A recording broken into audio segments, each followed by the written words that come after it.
Hi everyone, good evening. My name is Lauren Tilley. I'm the Program and Research Librarian at the Orangeville Public Library. Tonight's event is a hybrid, so in addition to having you folks in the room here, we've also got a few online at home joining us, so hello to everyone and thank you for coming tonight. After today's presentation from our guests, we will be taking some questions and encourage discussion. So if you have, watching from home, if you've got some questions, please put them into the chat. And if you're in person, just put up your hand at the end.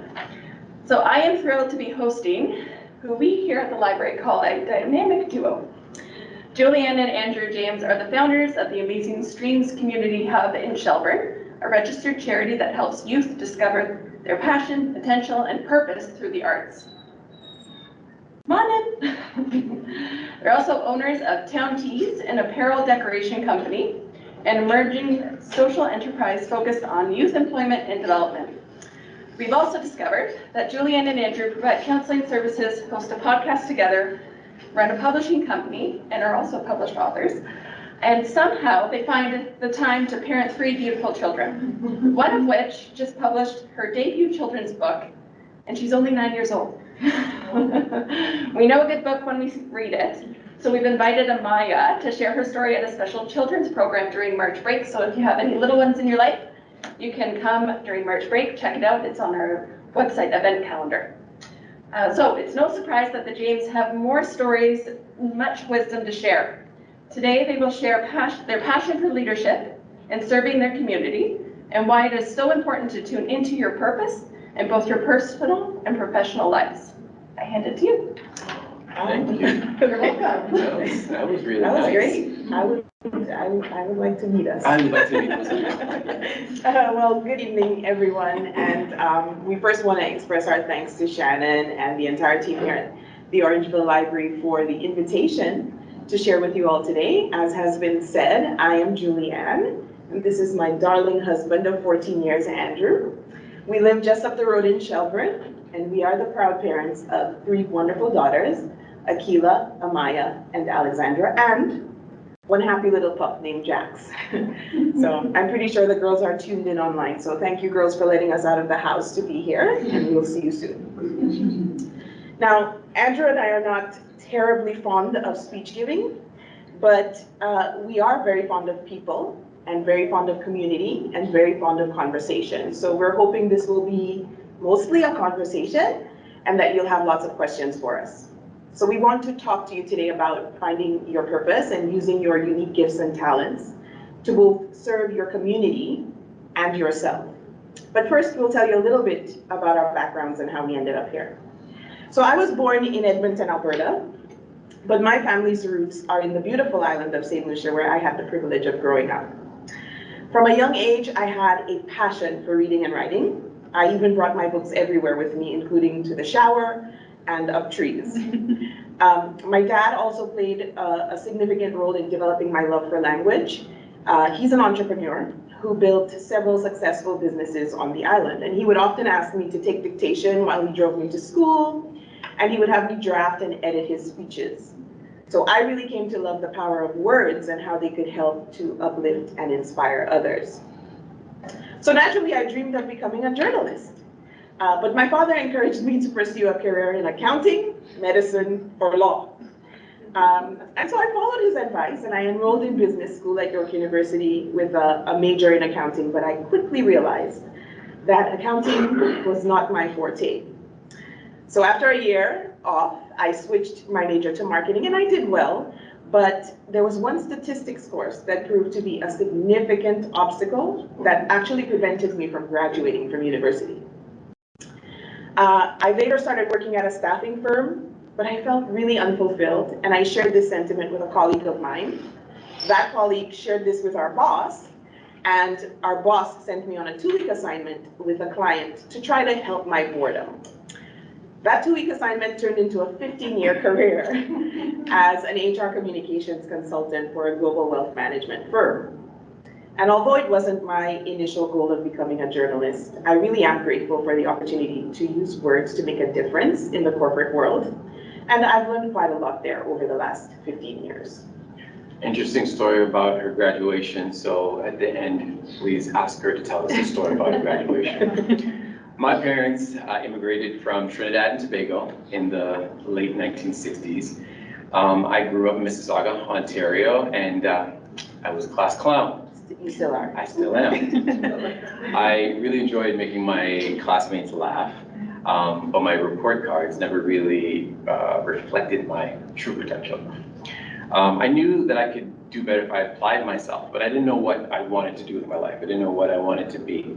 My dad wanted me to be a lawyer or get a government job, which he thought was secure.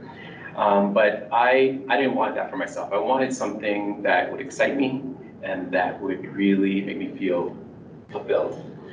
When I was 15 years old, something happened that changed my life forever. While I was in high school, I was cast in the lead role of our high school musical production of Fame. At the time, even though I knew what I was capable of, it was hard for me to really step out of my comfort zone. But a teacher by the name of Mr. McDonald saw something in me and relentlessly pursued me period after period, class after class, until I agreed to be in that play. He encouraged me to take on the role, and it was truly one of the best decisions of my life. Second, of course, to marry my wife. But that experience ignited a passion inside of me for acting and for the arts, a passion that I never even knew existed. And it helped me to focus my potential, and it really changed the trajectory of my life. I later received the Dramatic Arts Award for my graduating class. I moved to New York City, studied acting. When I came back, I really had a sense, a desire to really want to help other people find their path in their life so that they could find their purpose. And I knew that arts was a tool that I would be able to use to help them do that. Right, so how does all of this connect to your life purpose? Well, we believe that each and every one of us has a purpose in life. But when you think about your life's purpose, you might picture one big achievement or one milestone that you feel you need to accomplish to feel fulfilled. But that way of thinking can really lead to disappointment and frustration if you don't reach the goal, or if reaching it doesn't give you the expected sense of purpose or satisfaction. So instead, we like to say, think of your purpose as more of a common thread that ties together all aspects of your life. So every decision, every action, every experience contributes to this thread, giving you a sense of direction, discovery, and motivation. You can think of it like a company's mission statement. Like a company's mission statement guides everything it does. Every decision is measured against the mission. The question is always, does this thing or that thing help us achieve our mission? So in a similar way, your life purpose can help you make decisions and set priorities, leading to a more fulfilling and intentional life. And looking at it that way really helps to highlight the fact that purpose is a journey and a pursuit more than a destination. It's an ever unfolding thing. We also believe that everything you need is prepared for you along the path of that journey. So some people get on the path earlier than others, but it's never too late to get on the path. All it really takes is the courage to be continually true to yourself at every point in your life. Because the truth is, at many points on our path, we were not even aware that we were on the path. The journey to finding your purpose is as much forward-looking as it is looking back at all of your life experiences. But how do you get on the path, and how do you even find the path? You start by looking at your gifts, your talents, your abilities, your skills. Your gifts and your talents are basically what come naturally to you, things that you can do that make you stand out from the crowd, the things that you do with your eyes closed that you can do without breaking a sweat. And when you are using your gifts and your talents, it just feels right. And it makes you feel like you're on top of the world. Your skills are the things that you learn that you get better at through practice and through training. These are technical skills, like knowing how to use a computer, like a computer program, or soft skills, like being a great communicator or leader. So when you combine your natural gifts and your talents with your learned skills, you can really begin to shine and do your best work. By looking at your unique combination of gifts, talents, and skills, you can start to see patterns and themes that can reveal what really gets you motivated, really gets you excited. For example, if you love to write books and you're a great communicator and you also have a knack for understanding and connecting with people, then maybe your purpose is to use communication, your communication skills, to inspire and empower other people. When we met in 2002, it was because of our individual pursuits and passions. They intersected. Her love for words led her to write a spoken word poetry piece that she shared with a mutual friend. And that friend knew that I hosted a monthly talent show. And so we got introduced so that we can schedule her to be on the next show. When I called her to work out the details, the conversation lasted 4 hours, and the rest is history. But it's important to note that discovering your purpose is a continuous process. Yeah. That it may take time, it may take effort and exploration. Be open to new experiences, especially ones that intimidate you and scare you. I think we're pretty good at doing that, intimidating and scaring, daunting goals and visions. And don't be afraid to pivot and make changes where necessary. Remember that your purpose is unique to you and that it's up to you to define it and pursue it. Yes, and of course, once you've discovered your purpose, we believe it's important to use it to serve not just yourself, but your community. We all have a role to play in our communities and we all have something that we can contribute.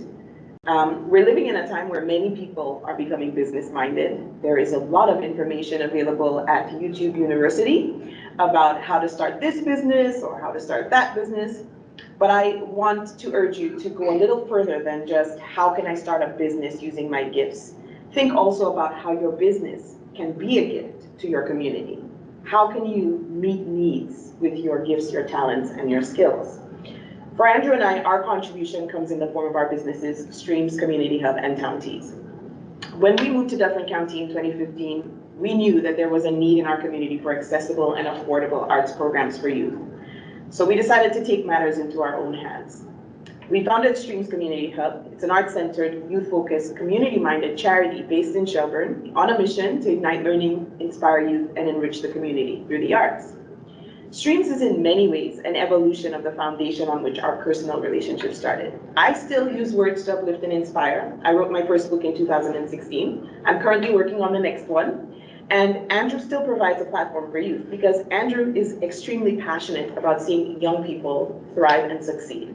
He always has been. He's so passionate about youth that he stays forever young.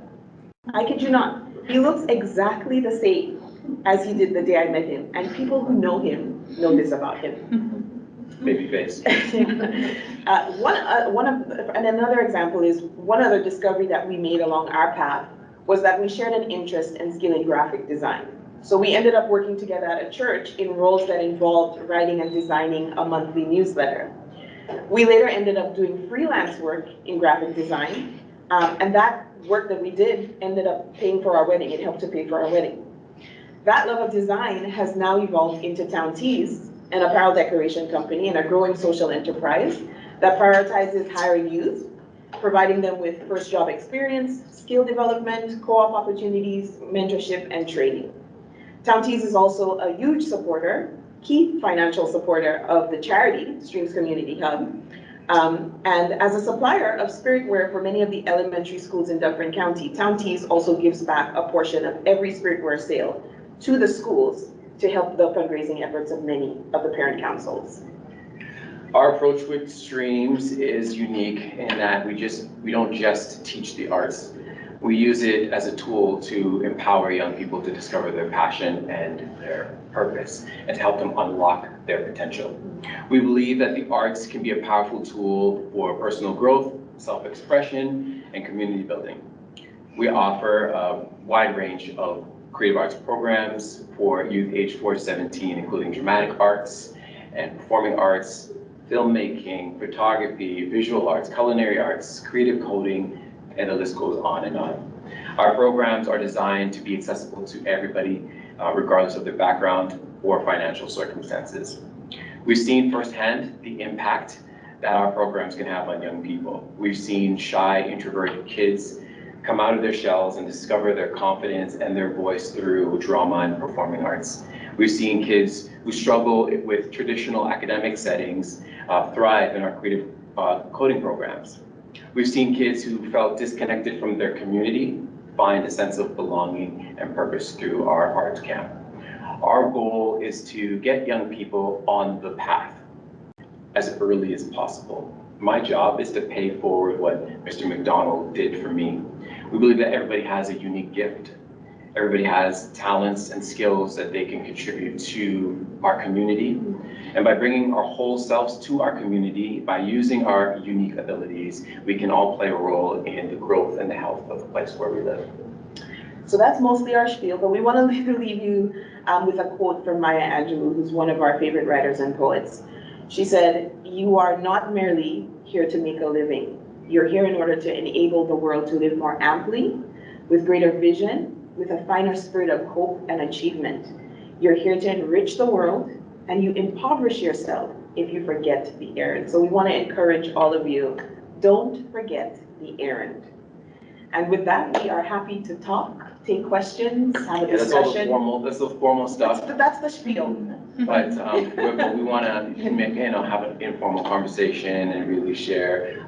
There are so many things. I mean, a lot of the things that you shared in our bio there. We do have a podcast.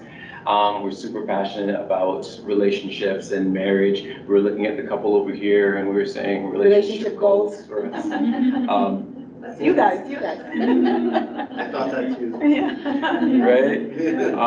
And so, yeah, we try to help and encourage couples through our podcast. We do have a publishing company, and that came by, I guess, default of like Accidentally almost. Yeah, trying to find, a more efficient way of like publishing a book. I published a book through a formal publisher. And then when I got the book back, I was like, I could design this a little bit better. And that's how we ended up creating our own publishing company, which we since have published 3 books through that.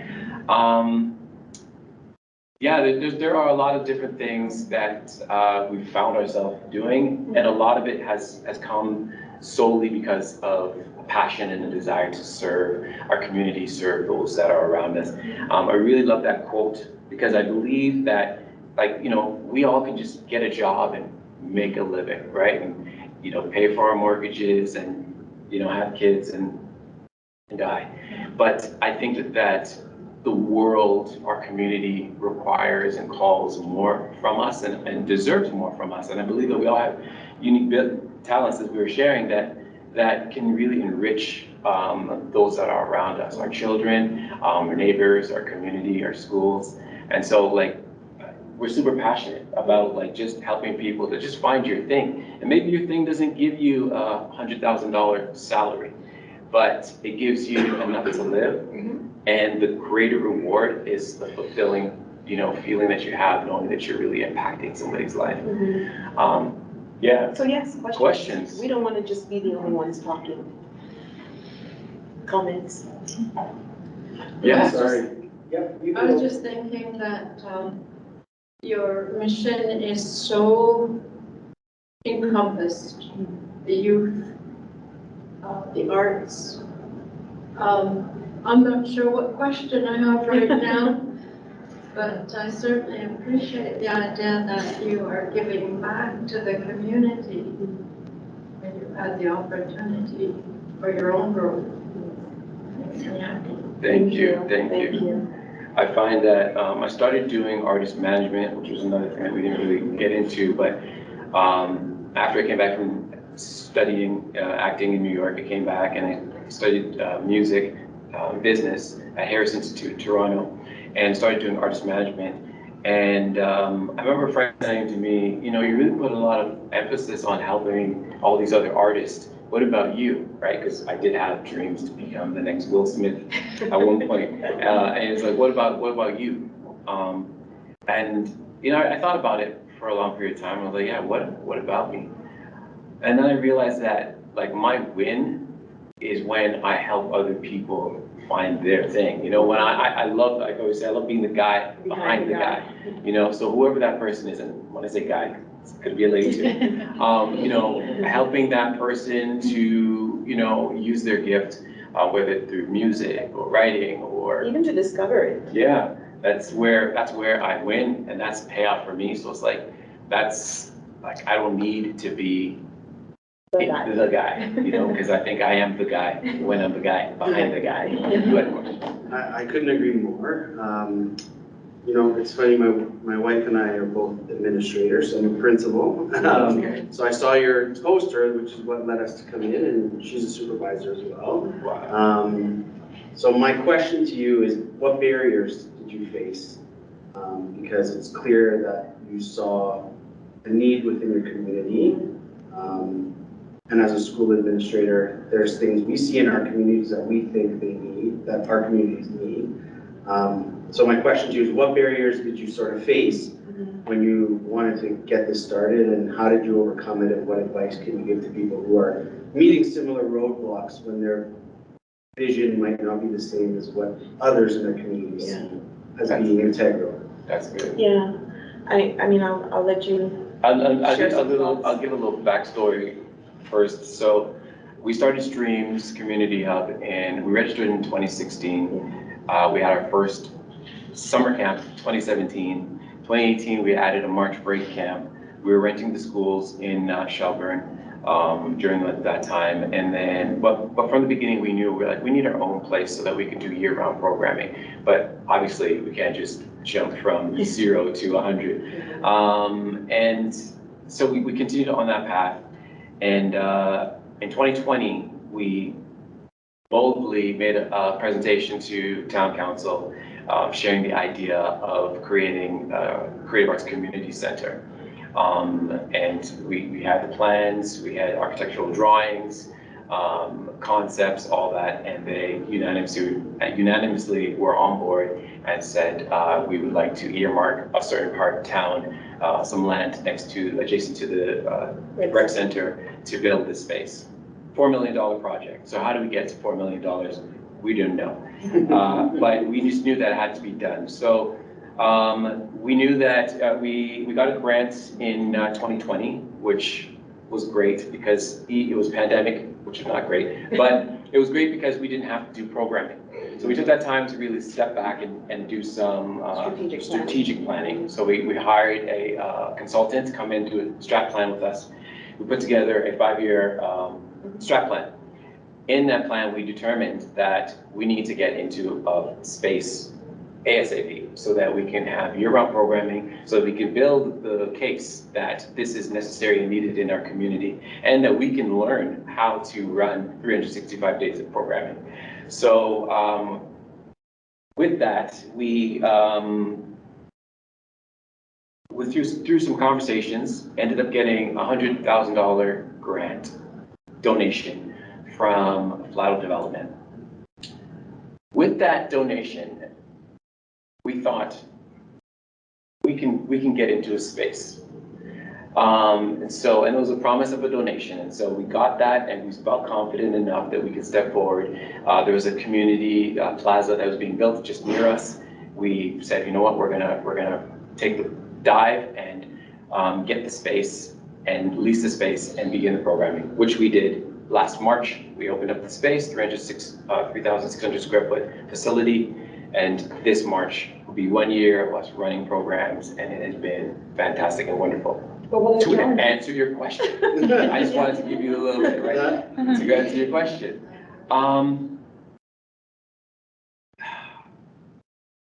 Okay, Juli-Anne will give you the details. There were probably a lot of challenges, but I think Juli-Anne and I are built a little bit differently in that we see the challenges as opportunities. And we think that, okay, this might be a hurdle, it might be a block. How can we overcome it? How can we go around it? How can we, work through it? And I think with that optimistic mentality, we really didn't see challenges. And You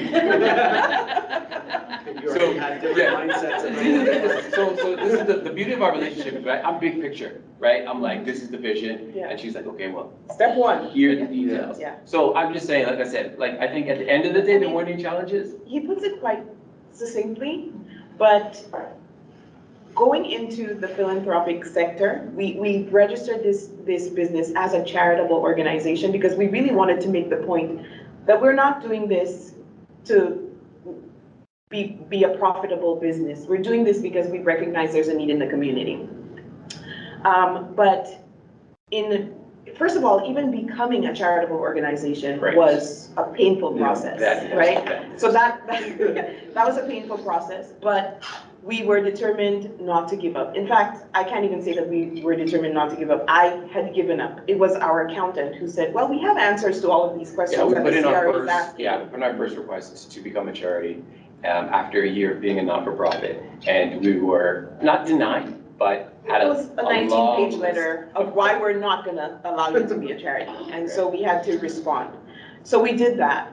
And then you're a charitable organization, you're applying for a lot of grants, but no one knows you, your address is your house. That looks a little suspicious or sketchy, so we had to overcome the hurdle of, it's sort of a twisted thing because it's like a classic cycle of you're too small to be funded, so you have to spend money in order for us to see that you know how to spend money so that we can give you more money to spend, which I think, I mean, he can tell you it really enraged me some days because I thought the philanthropic sector really needs reform. Yeah. Because, and a lot of times we go out for grants and it's like, it gets awarded to the darlings or, you know, organizations that have been around for 100 years, right? Like that sort of thing. So I think what I would say about challenges and barriers, whether that comes in the form of people not seeing your vision or not agreeing with you or not wanting to be on board with your ideas and how you want to change things, whether it comes in the form of systemic things that are like just part of the system that are hard to break through, I would say our success has been not in necessarily changing those things, but in not giving up in spite of those things. So we continue to knock, we continue to seek, we continue to ask, because eventually you'll get tired of us and you just give it to us anyway. We're just always going to attack the problem. Sylvia right? Jones came to our grand opening, and said the line, what was the line? No one can say no to Andrew and Juli-Anne. I was like, yes, That's what you that's wanna right, hear. right? Yeah, so, and it's great to hear from that level of, office that Yeah. she recognizes our persistence. And again, Andrew is the vision guy. He's like, I have this great idea, and I am the more analytical step-by-step. So I deal a little bit more with like the head-on barriers and challenges, but I think the key is just those things come to test your resolve. Right. Like, are you really serious about this thing that you want to do for the community? And are you willing to bleed? And are you willing to have headaches? And are you willing to, are you really passionate? Do you really care about this thing enough to stick with it through whatever the challenge may be? Okay, that's good. Guy, the perfect match. Yeah. Yes. That question was answered. Yeah. And in the world of engineer and online influencer or, astronaut, how do you get over to parents, to the community, the struggling artists, and to get them to buy into this as, exploration or career path for the young people? Good question. I'll speak to the fact that my dad said to me, here are your choices. I wanted to be a journalist. I was like, there's a news anchor called Judy DeTurbo. I think she still reads the news in St. Lucia. And I wanted to be the next Judy DeTurbo. And my dad's thinking was, when a war is breaking out and Desert Storm is happening, I don't want you in the field doing that. So a lot of times parents come from the advice they give their kids, they come from a place of wanting their kids to have security, whether that's economics or your actual physical security. But I always admonish parents that you need to think about raising kids for the world that is to come, not the world that is the past one that you are coming from or the present time that we're in.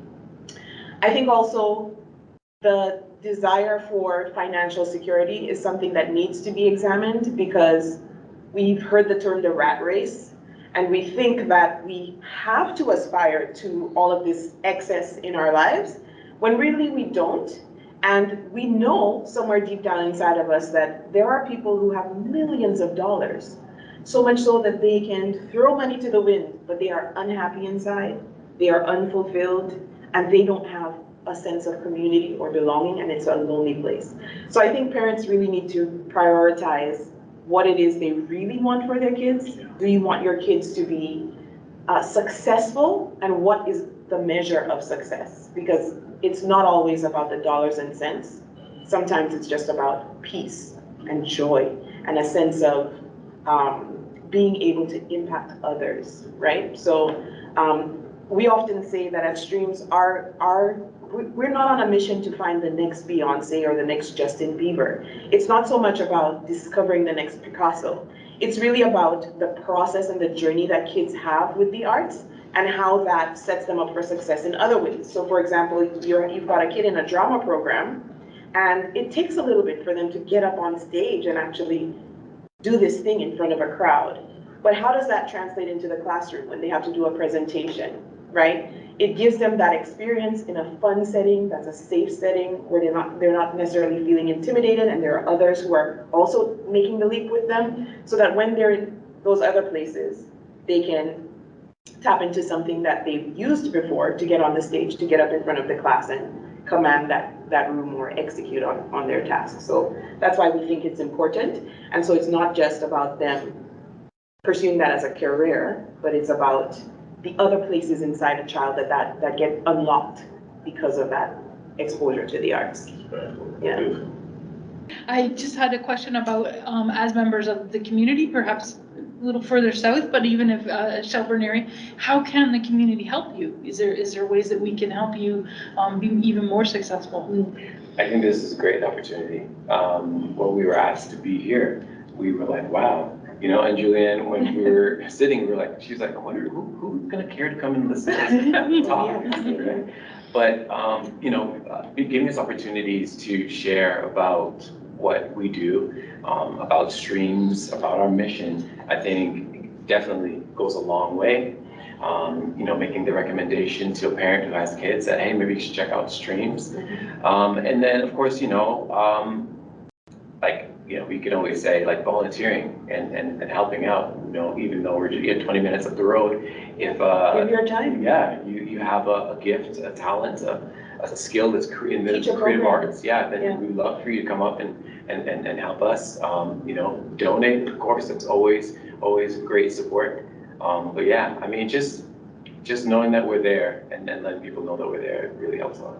Great. Yeah, thank you for that. What would your numbers be like in some of your programs? Summer programs, yeah. Oh, wow, okay. What are the stat numbers of how many people we've reached? So it's close to 600 kids over the time that we've been in existence. Mind you, we've only been year-round for 1 year, so that 600 kids like split between just March breaks and summers, and then this full year.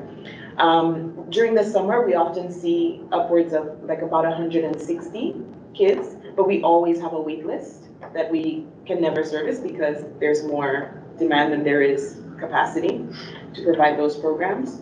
So yeah, but the average class that we have for a program, the average class size runs between 12 and 15 students in a program. So that runs all year plus camps? All year, so after school programs. We have some daytime programs that we run as well.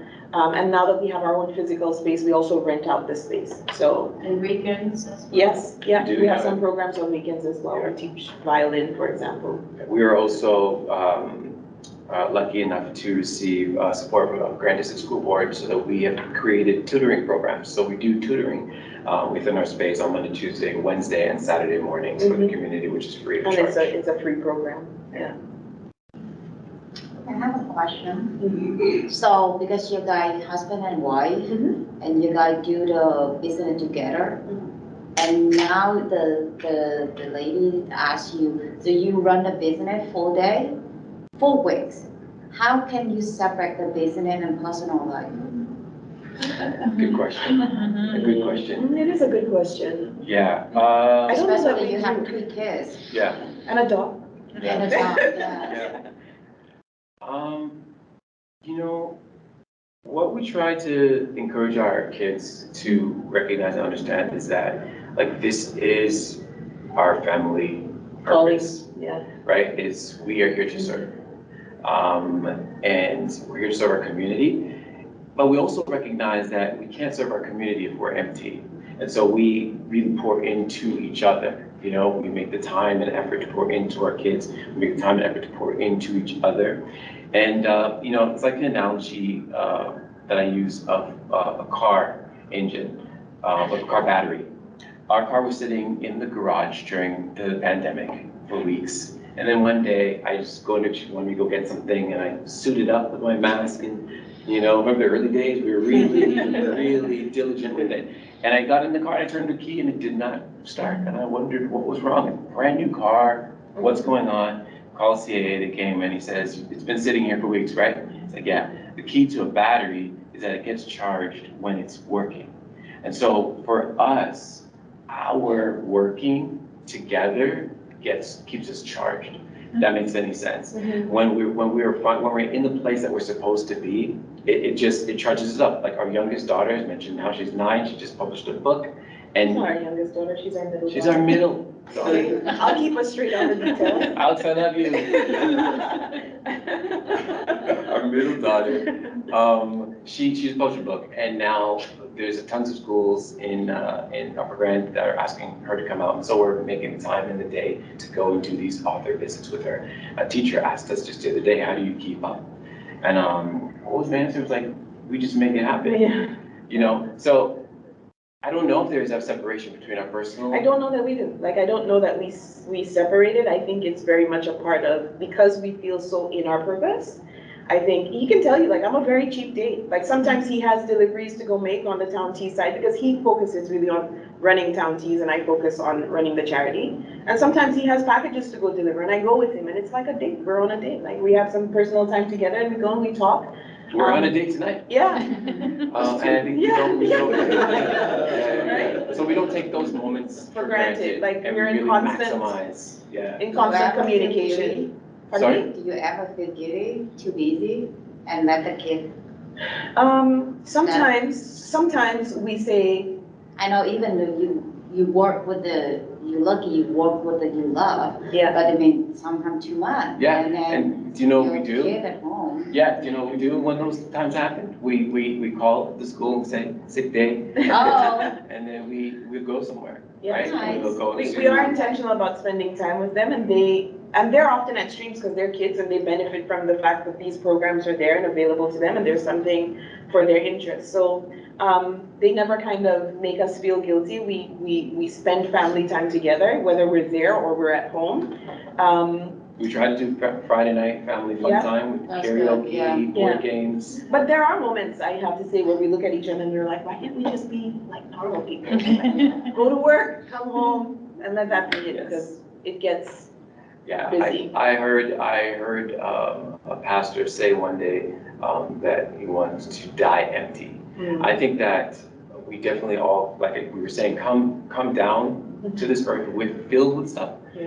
And there's a lot of people. I also heard somebody say that a cemetery is the most buried potential, or something along those lines. Is that people have these ideas of wanting to do things. I want to write that book, and I want to do this, and I want to do that, and they never end up doing it.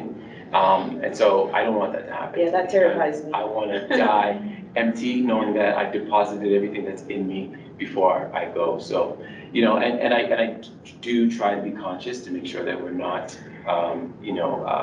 neglecting our children, because how can we serve children and youth and not? And I threaten serve him our- all the time. I'm like, don't talk to these kids like that, because I'm gonna tell people.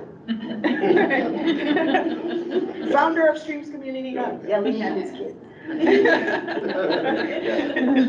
Let me move us in another direction again, along the lines of Kim's question though. So your goal really with Streams and in-town teas is community focused, but along the way in your journey when you were starting up, how did you lean into your community? What were maybe some examples that you were really leaning into your community to make your dream a reality. And you kind of alluded to volunteering and things like that, and maybe you can speak more to that.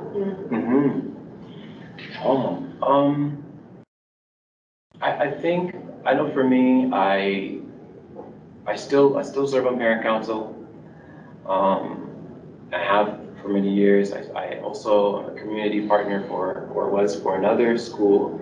I was part of HCIA, Headwaters Communities in Action, on their board.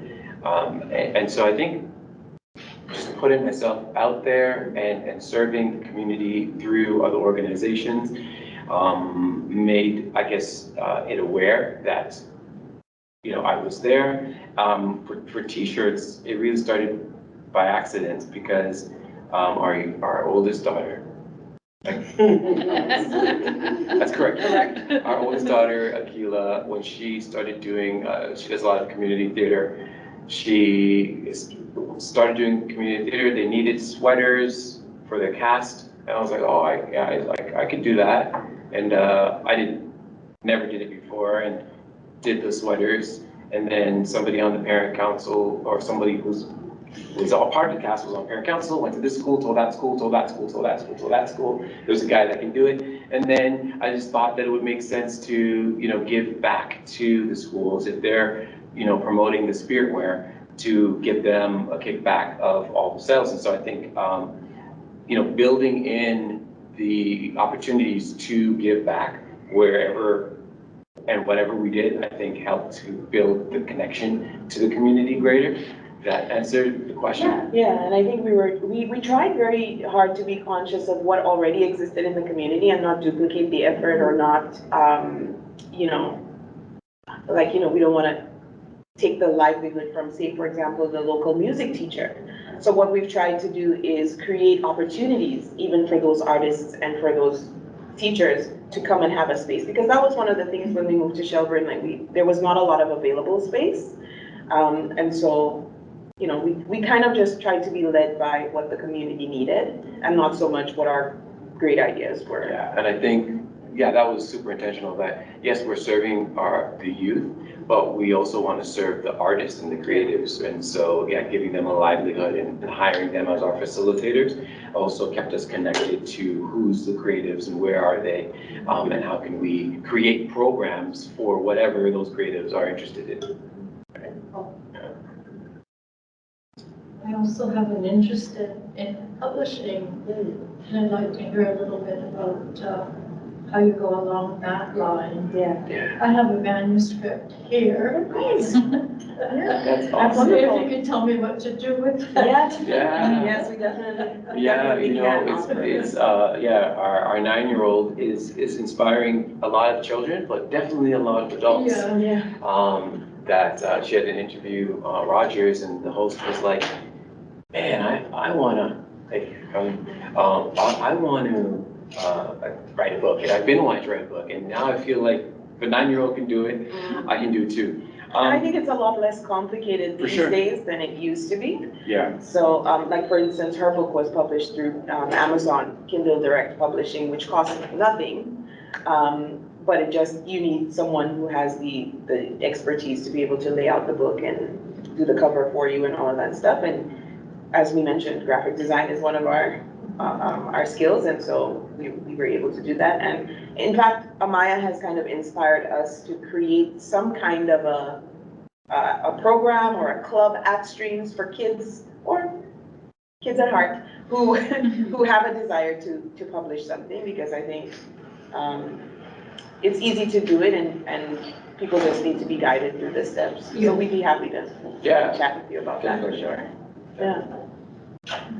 And we've done it the traditional way, and self-publishing, and now we realize like that anybody can do it, and it doesn't have to cost a lot of money. Yeah. So, yeah, we could definitely chat after if you'd like.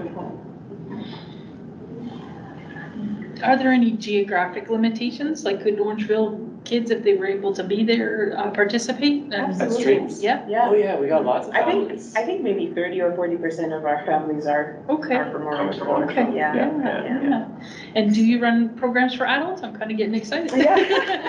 Yeah, Yeah, parents we always do. ask that. We do have some programs, like we do them in more of a workshop Mhm. format. So for example, this year we introduced like a candle making plus workshop where the kids are learning to make candles and lip balms and, you know, pillows and that sort of stuff. And we did like a Galentine's version of a workshop on a Saturday. And so, The cozy nights.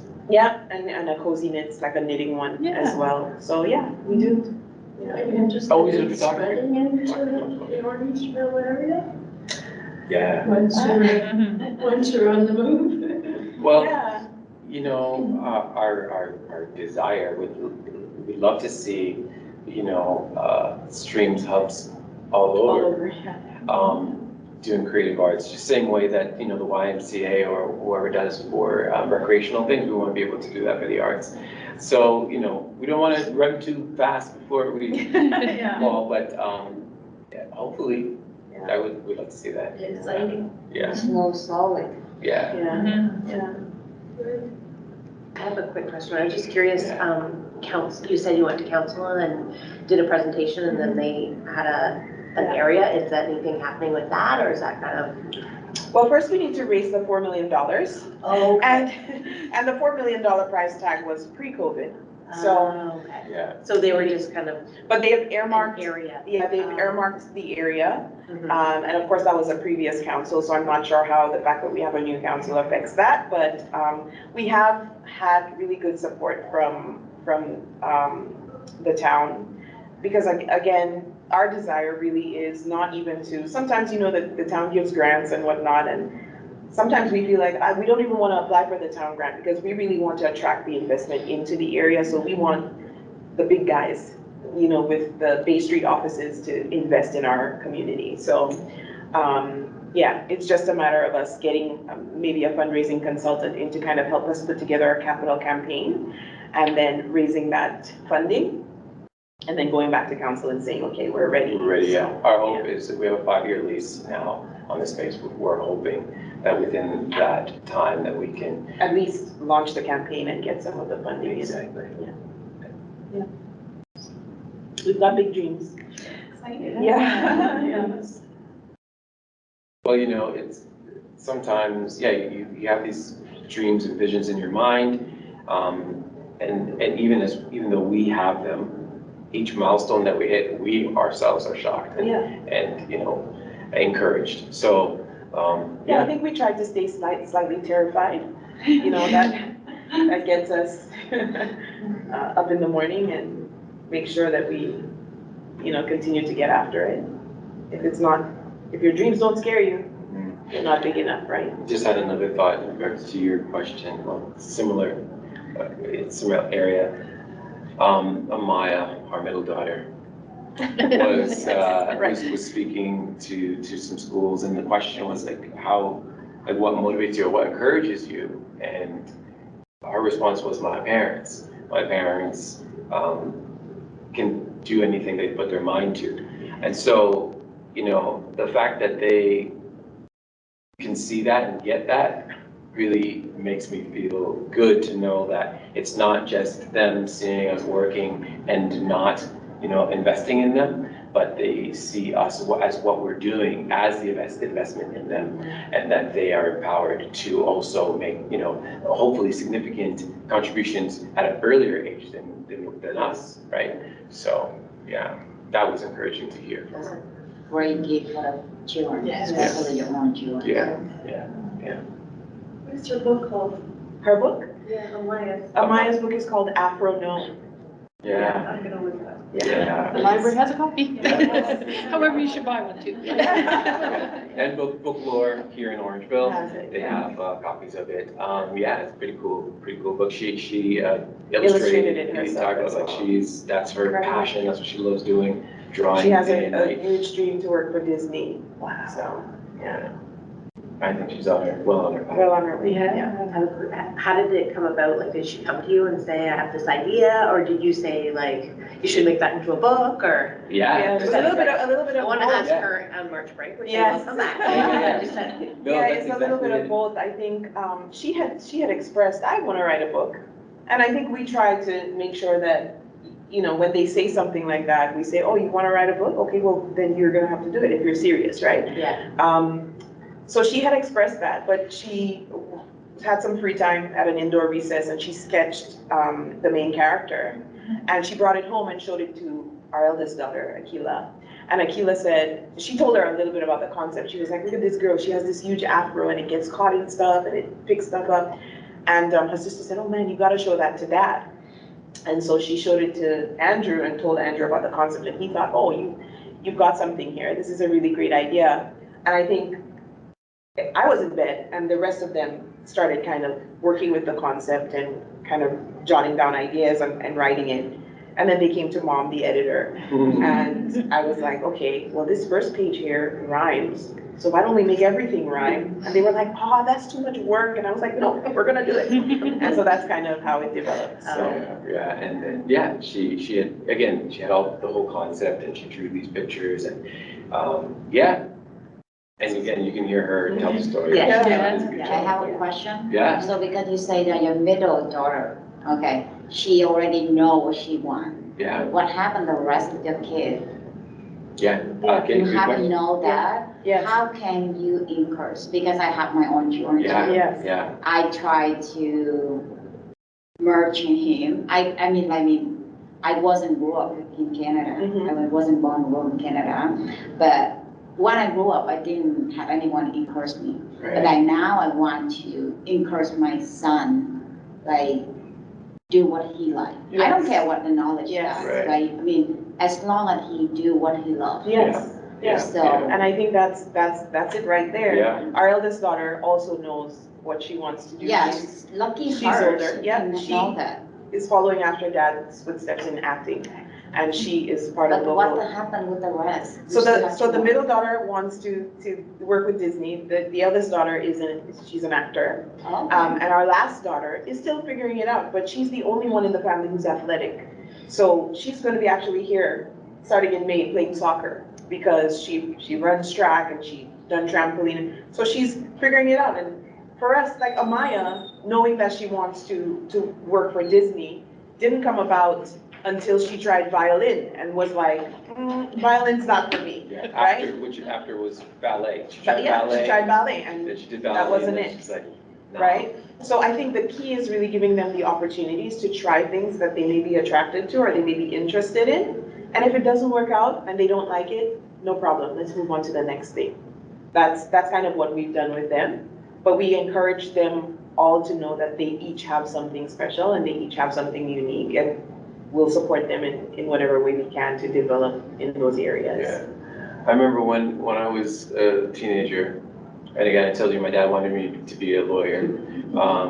He actually had a friend who was a lawyer, and I had gone to do this audition, and my dad came with me and he saw me do the audition, and he was like, wait a minute, my dad, that was pretty good. I think there's something here.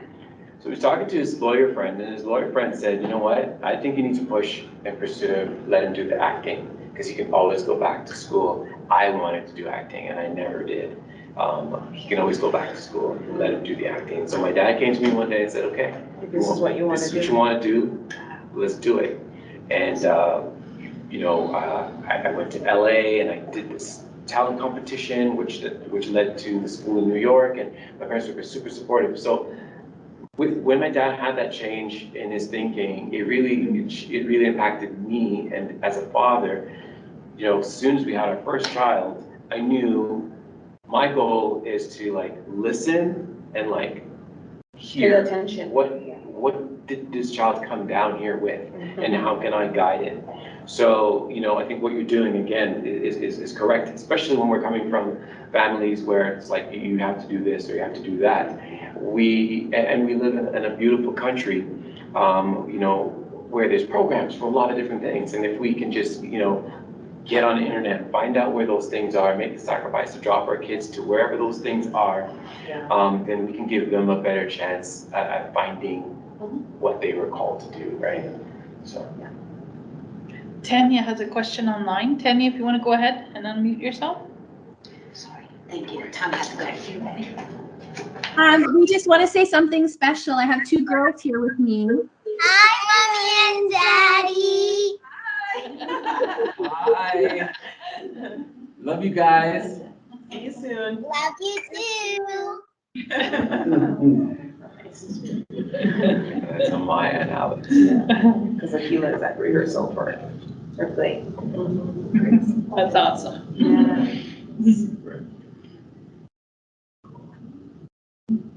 Any other questions at all? I love your sweatshirt. Oh, Do you make that at the tees? No. no, I got it at H&M. H&M? I know. Just one more question as I hear you go through all of your programming. The era of the computers, how's that working out for you guys? That looks like where all the youth are going nowadays. Everything online, the artificial intelligence coming up, and and the kids are so advanced now in that area. So are you offering things like that as well, or hoping to get into that area? Yeah, I think our philosophy on the whole AI and all of it is, it's happening.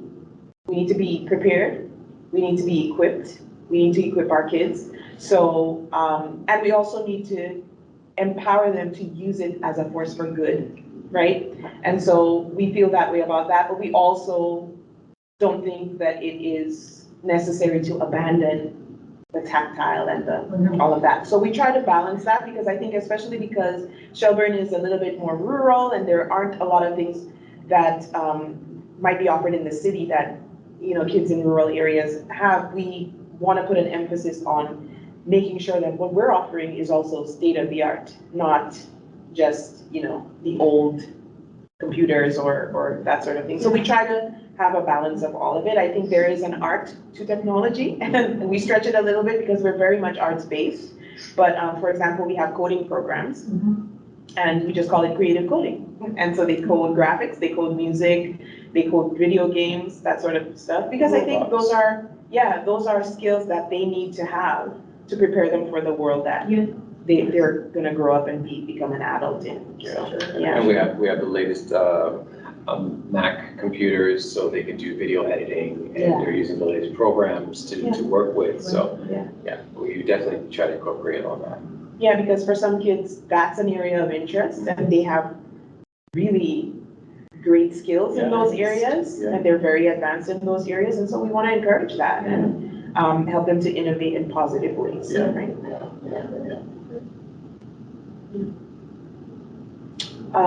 I did graduate, by the way. I ended up graduating. Yeah, it was, I believe it was 12 years later. 12 years later. Because again, I kept knocking, and I went back for academic advising until they said, oh, that statistics program is not even required for the degree. Your GPA is good. They should have let you graduate so many years ago. And what I learned from that experience is that I didn't really need to learn Math 1710. What I needed to learn was perseverance. So. Yeah, like she literally could have graduated a long time ago, because, and that course, it was like, how many percentage? It was 1 percentage point that I failed by. Right. And I tried to talk to the professor, and he just ignored me. And so I ended up not graduating with my graduating class, and it bothered me for years, and I kept going back. But, I was having kids and, all of that, working full-time and all of that. And so at certain points, it just wasn't possible, because I was gonna go back to school. I was gonna try to take high school math, all of that. And then eventually the academic advisor said, I don't know why you were denied. You should have been allowed to graduate. Take this to the registrar's office. So 2017, I think. Yeah. Congrats. Thank you. Thank you.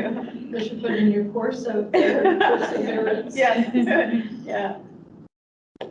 This is great. Yeah. Thank you so much for offering your time. Thank you. I know I'm not sorry, I'm just stealing your thunder. Yeah. Discussion at this point. Yeah. Yeah, no, I appreciate it. And I'm glad, I know I don't speak for you all the time, but, we came in on a whim, and it's, I think when you talk at the beginning of your presentation about how your paths and your journeys, little things that happen on the way, I think the intent to come in here and the impact that we're going to leave with is something that you should take with you as meaningful to me. I'm not sure about you, but I'm sure to everybody here. And if you're ever, I don't work in Upper Grand, I work in Toronto District School Board. So if you ever want to branch down there, but I know we're a little far, but I make that commute all the time. I'd love to connect and see if there's any possibilities too. That's awesome. Fantastic, yeah, I love that, thank you. Well, talking about coming out on a whim, and when you talked about your daughter publishing, and there are a couple of children here now, might be an interesting story that our granddaughter was online for COVID for 3 years. And I guess this is a bit of grandma, you know, blowing steam. But she had written some stories online for a class, and they got to read them one day. And then she got a call from a publisher asking if they could publish her book. So I just want the children to know, because I'm passionate at writing. There's wonderful opportunity for them to express themselves, and whether they're published or not, it's a wonderful field to go in. Yes, Absolutely. So, and she's in the library too, not this one. that's wonderful. Yeah. Yeah. Well, And she's hopefully, 9. yeah, March break, our daughter will be here on the 16th. Yeah. Do you guys have a card or anything like we can, or just look you up online? We'll look you up. Yes. For March break again? Yeah. Well, Or even summer You can stuff? find that on Yes. our website. Yeah, okay. Yes. And yeah, March break, our daughters will be here at this library on the 16th. And then for our camps, yeah, Streams Hub. .org. Yeah. Streams Hub on Facebook, Streams Hub on Instagram. Yeah. Yeah, we got all our programs posted up. Yeah, Thank you. Thank you. thank you. So round of applause. Copied online as well.